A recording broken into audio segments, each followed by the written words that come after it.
The commander of the East African Community Regional Force operating in the Eastern DRC has resigned. Major General Jeff Nya-gah tendered his resignation to the Secretary General of the East African Trade Bloc, citing a threat to his life. SABC's Chris Okamrenga has more from Kinshasa. Kenyan Army General Jeff Nya-gah handed in his resignation letter on Thursday. He mentioned a threat to his life and a plan to frustrate the efforts of the East African Community Regional Force to restore peace in Eastern DRC.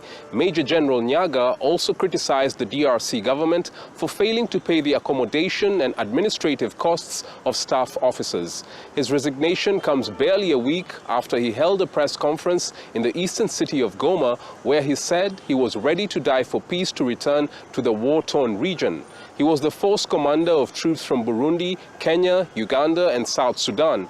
The regional force was deployed in eastern DRC in 2022 to oversee the withdrawal of the M23 rebels from territories they captured in North Kivu province. The DRC government and many Congolese citizens have criticized the East African regional force for failing to fight against the M23 rebels. The rebel group is largely composed of ethnic Tutsis who accused the DRC government of violating a peace deal they signed in 2013.